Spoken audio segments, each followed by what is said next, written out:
House District 14. Oh, I apologize. We're doing the Senate. Thank you.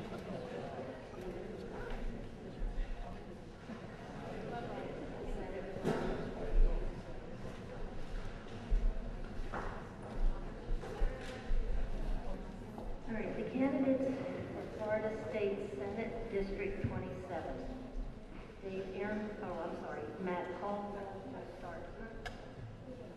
Oh, you got one here for Matt. All right, I apologize, Dave. You start. Thank you. I'm Dave Ehrenberg. I'm your state senator. It's an honor to be here. Thanks to League Women Voters, Chamber, Richard Thompson. And most of all, thank you to you for staying around tonight. In a few minutes, they'll be serving breakfast, and I really appreciate it. This is where my campaign started 6 years ago in Southwest Florida, and Lehigh Acres has been so good to me. I actually won every precinct in Lehigh Acres. I didn't do so well in other parts of Southwest Florida like Bonita Springs, but Lehigh stuck with me, and I've always stuck by Lehigh. I've always proved myself to Lehigh by bringing home thousands of dollars for water projects and all sorts of needs for this community. I take every year students from the local high school to Tallahassee on an all-expenses paid trip so they can see civics in action. And I was the sponsor of the bill that averted the largest tax increase in Lehigh Acres history, because I think the greatest tax cut is the tax hike you never get. I'm Dave Ehrenberg. I look forward to talking to you for the next few minutes, and I'm honored to be your state senator. Good evening. My name is Matt Caldwell, running for the state senate. Thank you very much for this opportunity. Can't tell you how happy I am to be here this evening. This is a huge district, as you might know, that runs all the way to West Palm Beach. Dave and I have been kind of following each other back and forth, and tonight I get to sleep in my own bed for once after the past couple of days over in West Palm. My wife, Yvonne, is here this evening. A little bit earlier, she had our newborn daughter here. She'll be 8 weeks. She was 8 weeks old yesterday, actually. I'm a seventh generation Floridian. I've grown up in this community my entire life. I love this community. I can't tell you how passionate I am to see us be successful, particularly not only because I want to see it succeed, but I want to make sure that the Florida we leave for my daughter is as fantastic as the one that I've known growing up. Just very quickly, you might remember some of my service here to Lee County on our Charter Review Committee when we tried very hard to accomplish the single-member district proposal, and it fell just shy. But beyond that, some of the bigger issues for our community at the state level: taxes, energy, dealing with State Road 82. You know, we've got a plan in place for widening State Road 82. Thank you all very much.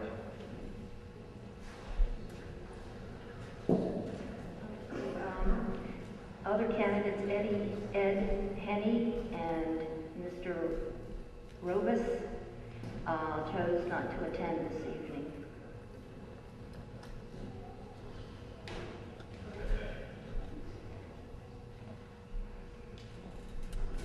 Okay, maybe we'll start. Do you believe that the tourist-based economy of this area will be able to recover from the current economic situation, or do you believe that the more diversification is needed? Please explain. Thank you. Florida cannot, Dave Ehrenberg, the state senator, but Florida cannot solely rely on tourism and agriculture into the future alone. Florida needs to diversify its economy. Florida needs to be a high-tech mecca. We have brought, since I've been to the Senate, we've brought Mecca Farms to Florida, Scripps to Florida. We brought Torrey Pines, Burnham. We need a high-tech institute here in Southwest Florida. And I was working with then President Dr. Merwin to try to bring a high-tech think tank to Southwest Florida, working with FGCU. I think that time will come, and we will get there. But it's really important because we cannot rely on the real estate market, on tourism or agriculture. We need to diversify our economy, but we keep this in mind. We can continue to cut the budget, but we're not going to have a first-class economy without a first-class education system. And that's why it's imperative. And I've been trying to shake up the status quo since I got elected. And I even voted against the budget because it cut education. But we cannot tolerate any further cuts to education and expect to have a diversified economy. Thank you very much. It's absolutely critical that we expand our economic base. We've relied for years on tourism, development, and agriculture. And while those are very solid core job bases, particularly agriculture and tourism, we need to expand. Some industrial bases, we need more industrial jobs. We also do need to focus on some of the high-tech jobs that were mentioned earlier. And as well, like was mentioned, education is critical. My wife's a teacher. I see her struggle to have the classroom supplies she needs to make sure these children can succeed. And that's why I'm very eager to support the 65% funding in the classroom rule. It failed previously in the Senate, but you and I get to vote on that this fall. And that is a critical step that we can take to make sure there's enough funding for our students to succeed and get on and be successful in these high-tech jobs. Thank you very much.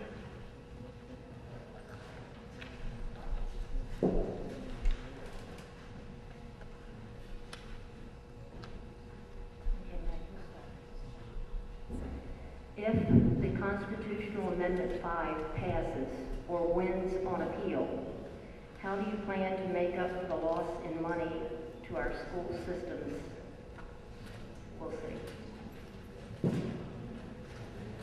Certainly. The Amendment 5 actually was tossed out today, but it'll probably go to appeal, I'm sure, at the next level. We'll see whether or not it actually makes it to the ballot in November. But the issue is a tax swap for $6 billion, leaving a $2 billion gap that will have to be covered in some way by the legislature in the future. And I can certainly guarantee that there are more than enough projects still in the state budget that aren't necessities. You know, we are constitutionally required to fund education. We are going to fund education fully every single time if I'm elected. Transportation is another one of the obligations that we have as a state. There are numerous other projects that make it in the state budget every year that could be funneled over to the necessities that we are obligated to meet, rather than worrying about pet projects that, you know, lobbyists make sure enough money gets to the right person and it makes it in the budget. Thank you. Thank you. Matt and I have been debating on both sides of the state, and I consider him a friend. I have to disagree with my friend Matt, though. There will be a $9 billion gap if this amendment passes, if this gets on the ballot. $9 billion. There is not $9 billion in wasteful projects here and there that can just be thrown out and tossed over to education. If we're going to say, well, we can fund this $9 billion cut by just changing a few programs around, we have to identify what programs are there. Where is the waste in our budget? This last budget year, we cut $6 billion out of our budget. I voted no on the entire budget because I could not stand for a cut in education. If we cut public education this past year by cutting $6 billion out of our budget, do you really think we're going to hold education harmless if we had to cut another $9 billion? And that's why I'll be voting no on that amendment if it goes on the ballot.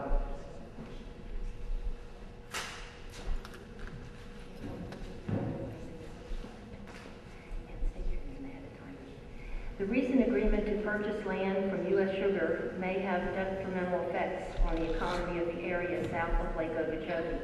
Do you believe this purchase was wise? Why not? Thank you. I'm Dave Arenberg. I was the chair of the Senate Oversight Committee on Everglades Restoration, so I'm involved with this. I've got to say, though, I was disappointed that I was not told of this deal until after it was public. I found out when everyone else found out. And I've been working with Senator Bert Saunders here, across party lines, on Everglades restoration issues. Was able to get $50 million in the budget for Everglades restoration this year. I think the thought of a southern flowway where we actually have environmental preservation by buying up these lands is a good idea, but it needs to be done better. And the ways to do it better, we have to include the lake region communities in this. Right now, the only people at the table is the government of Florida and it's U.S. Sugar. That's not enough. We need to bring others to the table, such as representatives from Clewiston and Moorhaven, who are going to be impacted by this, such as Florida Crystals, which is another company that owns a lot of the land. You cannot create a southern flowway and restore the Everglades unless you also bring other sugar owners to the table. Just negotiating with U.S. Sugar is not enough. Thank you, Matt Caldwell. I'm excited to talk about an environmental project. I've spent the past 3 years intimately involved with the Water Management District, working on the Northern Everglades legislation that prioritizes the projects that will clean up our water here locally and that will solve the water quantity issues that we have. This purchase is an awfully big bite that the governor set out there, and it is going to have an adverse impact on the economies of the towns around the lake if we don't address that. Some of the ways that we can address that have been talked about. Increasing industrial jobs there in the lake region. Things like an inland port have been talked about. Anything that we can focus on to help them grow with their industrial base. They have a major U.S. highway that runs through the area that can be used for shipping capacity.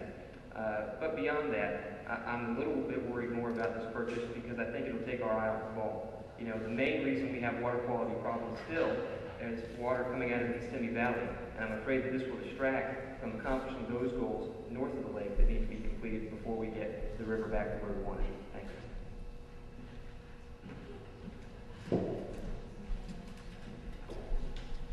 Okay, we'll now have the wrap up and that will start. Thank you very much. I really appreciate y'all staying so late this evening. I'm Matt Caldwell, for those of you that have missed it the past few times. But Matt Caldwell, I'm a local guy. I live here in Lehigh Acres. I've grown up in this community. I'm excited about the opportunity to represent District 27. It's a big district with a lot of various opinions. If you talk to people in West Palm or Glades County or Lee County, you're going to get a bunch of different answers. And it takes very strong individuals to represent all those varied interests. And I'm very excited to have this opportunity. I hope that on November 4th and also on August 26th that you'll support me in that effort. Thank you very much. I'm Dave Ehrenberg. I've been shaking up the status quo since 2002. I'm a member of the minority party up there, but I've always prided myself on working across party lines. And because I do shake up the status quo, I'm the one fighting against the privatization of Alligator Alley, for example. I voted against the budget last year that cut $6 billion, including millions from education. There's a price to be paid when you shake up the status quo. Those TV commercials you might have seen, those 2 weeks of nasty, to me, slanderous TV commercials against me. Who do you think paid for that? Well, when you push up against the special interests fight back, and they've been fighting back against me. But it's not going to change how I'm going to do things.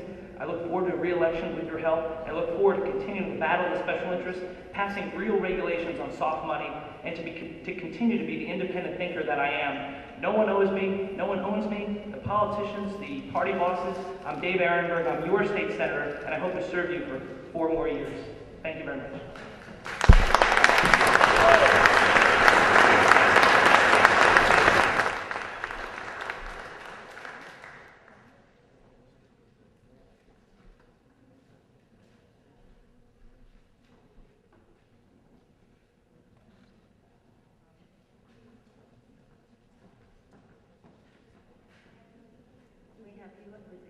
U.S. House, District 14?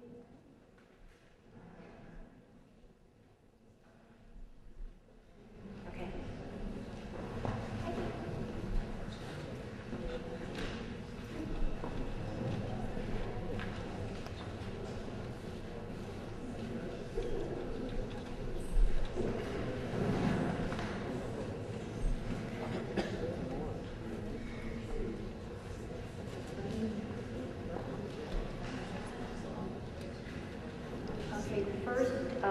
Speaker for the U.S. House will be Bert Saunders.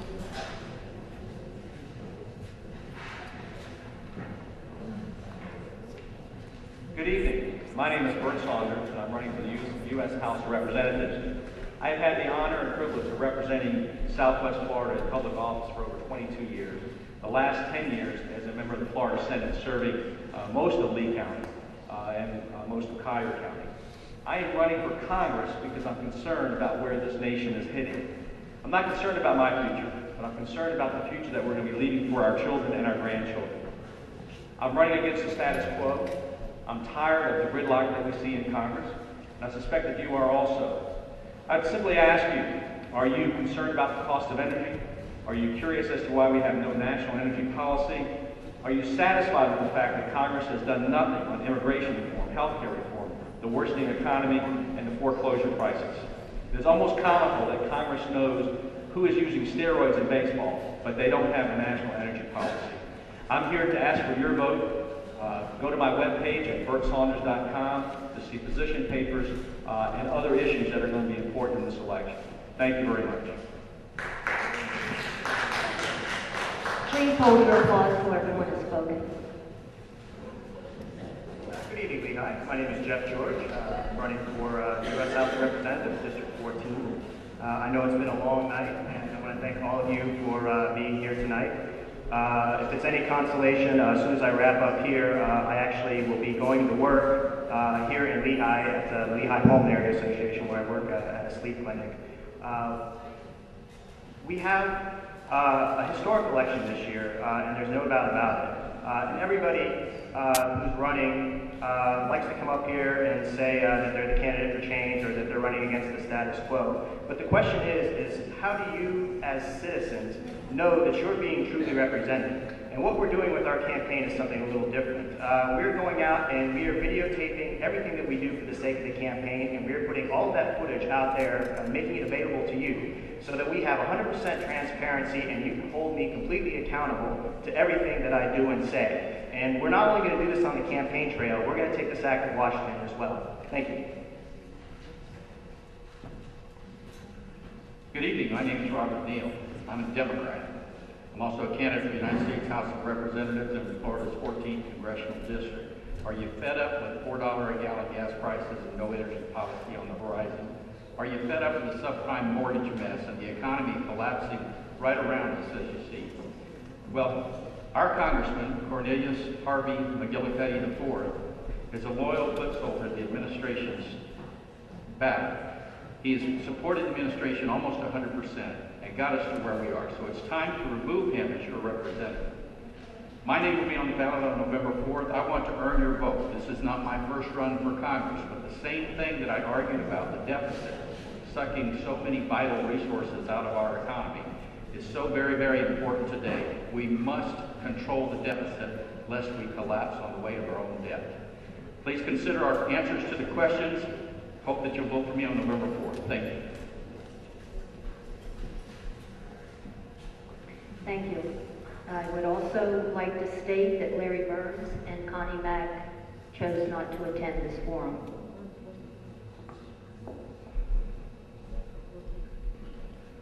All right. Please explain the impact of offshore oil drilling on both gas and oil prices. Please give specific reference to global oil markets, refining capacity, and the environmental impact of higher oil prices. Please state your name. Bert Saunders. I have traditionally opposed drilling offshore, but the current proposal is for drilling within 100 to 150 miles offshore. The experience that we had in Hurricane Katrina, I think, teaches us that these oil platforms from an environmental standpoint are safe. The North Sea oil platforms do not leak oil. And so we also have the largest transfer of wealth from this nation to Venezuela and other countries like Saudi Arabia that we've had in our history. We have to stem the flow of U.S. dollars to these nations. Drilling offshore will help solve our dependence problem on foreign oil in the future. It'll have no impact on the cost of gasoline tomorrow, but it will have an impact on the cost of gasoline in a few short years when oil platforms are performing.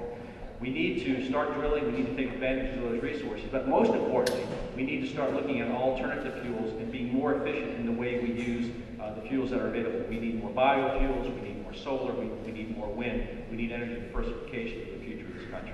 Thank you. Jeff George. Whenever I hear people talking about the situation of if we should drill offshore or not, I'm reminded of an intervention for an alcoholic who, after everyone confronts him about his problem, says, the problem is if I just had better access to the liquor, I wouldn't be in the boat where I'm in now. And I think this is the situation that we have. The reality is that it's going to be at least 5 to 10 years before we see any of this oil that we're talking about drilling. It's not going to make much difference in terms of anything more than a few cents in how much you pay. And most importantly, just because multinational companies are drilling our resources doesn't mean that that oil is going to be sold to the United States. If ExxonMobil is out there drilling, that doesn't mean that we get it here in the United States. That goes out to the open market to anybody who wants to buy it. What we need to do is we need to focus our attention on alternative energy sources like wind, solar, and we also need to be willing to look at nuclear if that's what it takes. Thank you. My name is Robert Neal. I continue to oppose offshore drilling. The return on offshore drilling is way in the future and not valuable to us today. If we would take the money that we would spend on offshore drilling and commit it to alternative energy, a Manhattan Project, if you will. Remember the Manhattan Project in the 1940s that developed a nuclear weapon that ended World War II? If we would do a national Manhattan Project for alternative energy, a quick way to convert hydrogen or water into hydrogen and oxygen. Oxygen goes into the atmosphere to clean the atmosphere. Hydrogen goes directly to the cylinders to be burned. Guess what the waste product is when you burn hydrogen? It's water. Now water comes out the tailpipe. We need to have a Manhattan Project of alternative energy in this country. We cannot continue to burn fossil fuels. It's nothing but a raid on the U.S. Treasury. Every time we get a rebate, gas prices go up to take our rebate away from us. They planned it that way. They knew what they were doing. They're stealing from us. We have to stop them.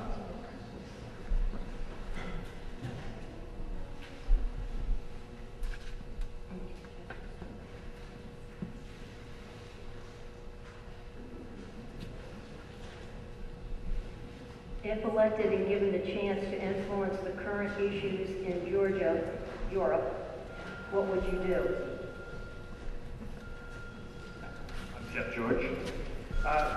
The current crisis that we're seeing with the Russian invasion of Georgia is a situation that we really have to ask ourselves, exactly what is the United States doing taking sides in a dispute in the Caucasus Mountains? The problem that we have here is that what we're seeing, this aggression that we're seeing by the Russians in response to the aggression of the Georgians is really sort of a blowback of a precedent that we've established when we invaded Iraq.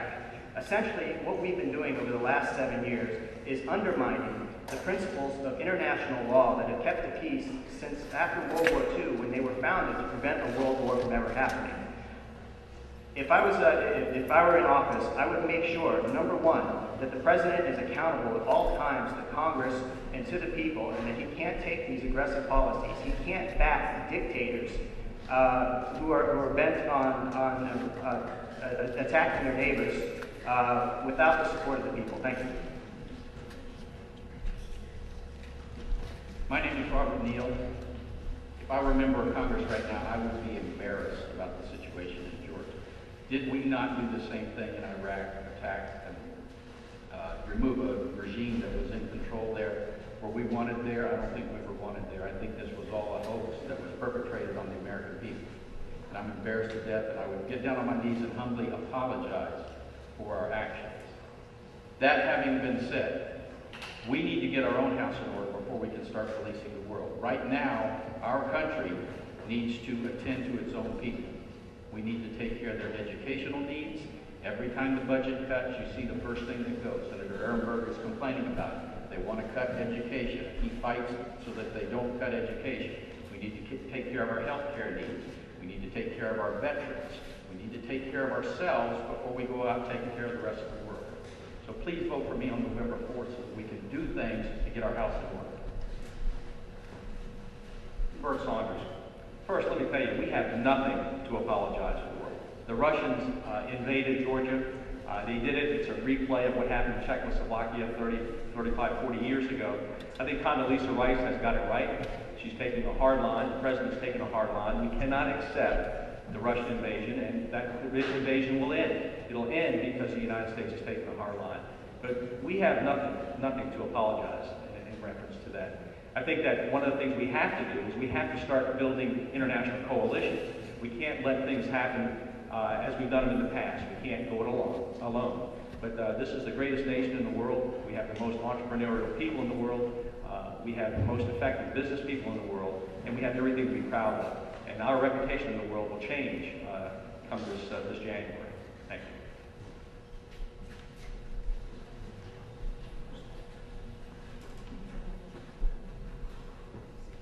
Some have called for a Manhattan Project-style dedication towards energy independence with a New Deal-style approach towards job creation. Do you agree? If not, why not? And the answer is yes, I certainly agree. I touched on it earlier. In 1941, 42, whenever the Manhattan Project started, it was a black project. Black meaning secretive. They didn't want anybody to know what we were trying to do. I don't think this needs to be a secret. I think that this energy Manhattan Project, can be out in the open where everybody can enjoy the benefits. Where everybody can enjoy the benefits of the products of the fruits of the labor. We must find a new source of energy. Wind certainly helps in Florida. We have currents offshore that can be used. But I think that hydrogen, and everybody's afraid of hydrogen because it explodes and the Hindenburg is clear in their minds still. If we can develop that device that converts hydrogen, sends it directly to the pistons, burns it right then, there's no storage, no chance for it to explode. Some have called for a Manhattan Project-style dedication towards energy independence with a New Deal-style approach towards job creation.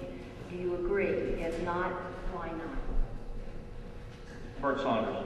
I had the privilege of doing the energy legislation for the Florida Senate this year that was signed by the governor just a few months ago. We have recognized the absolute necessity to begin using more solar, more wind, more biomass, more nuclear, and other technologies to help diversify our sources of energy. The technologies are out there.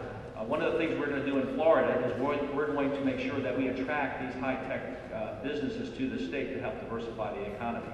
We certainly need to have a major federal initiative on this. We certainly need to have a national energy policy. But these are solutions that are out there. Think in your mind for just a moment. If we had started this 5, 6, or 7 years ago, we wouldn't be in the fix we're in. I would predict that over the next 5 to 10 years, you're going to see different types of automobiles on the road. You're going to see more hydrogen vehicles of all types. And we're going to work our way out of this. But it's going to be some pain for a number of years. Any politician that tells you there's a quick solution is just blowing smoke. Thank you very much. Jeff George. There is a great abundance of opportunity with alternative energy sources. And one of the things that we have to recognize is that there isn't going to be one single energy solution to all of our problems. What matters to us at the end of the day is not if our energy is coming from wind, if it's coming from solar, if it's coming from nuclear, if it's coming from natural gas. What matters is when we turn on the light, we have power. What matters to us is that the energy sources that we're using are clean and efficient. And so we need to invest more energy, both from the private sector and government support towards developing these alternatives. Because again, there's not going to be one solution. Now the other issue of do we need to do a New Deal style reforms for the economy, I don't know if I would go that far. But I think that we definitely need to reinvest in the infrastructure, and I think that we also need to reinvest in the working class and take a hard look at what we can do to make sure that salaries and benefits are decent for all. Thank you. There are some of you out there who just can't vote for a Democrat. And for those of you who just can't vote for a Democrat, please do me one kind favor. If you can't vote for a Democrat, gentlemen, please vote for Congressman Mack. Ladies, please vote for Senator Saunders.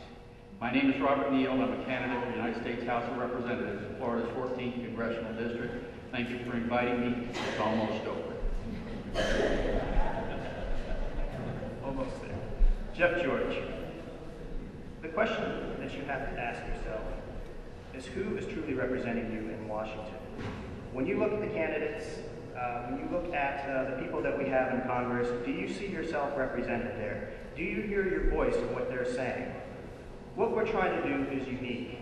Not only am I saying, elect me because you can trust me and I'm not going to lie to you, I'm not going to go wrong. I'm giving you the means to verify everything that I say and do.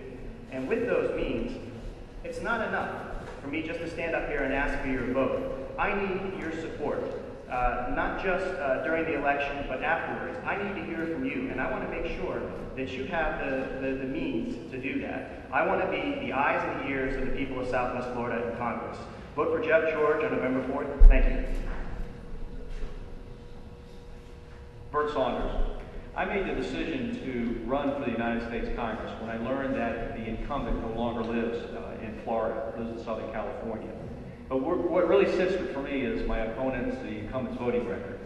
He has sided with big oil, for example. We talk about energy independence, but he has sided with big oil at every opportunity. He actually voted against a bill that would have made it illegal to engage in price gouging, energy companies to engage in price gouging during times of energy emergency. He has sided with the big oil companies and not the consumers at every opportunity. I'm here today to ask for your vote in November and to ask for your support. You can find out about the various issues that are important at my webpage at bertsaunders.com. I would appreciate you contacting me, and I'll get right back to you. But again, we deserve to have a representative of the United States House of Representatives who lives in this area, who's invested in this area, and cares about the issues that are important to all of us. Thank you very much.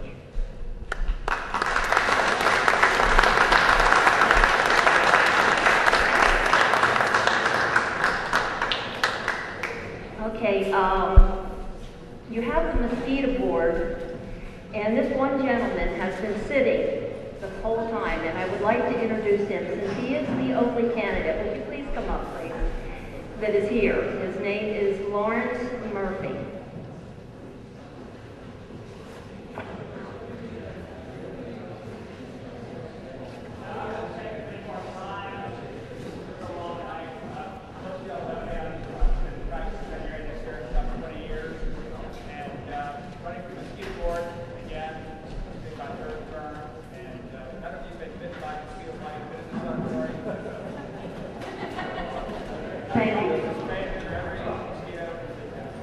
Okay, I would like to remind you that if you go to www.lwvleague.org, the League of Women Voters has put a voter's guide on the website. This is the literature that you will get about all the candidates.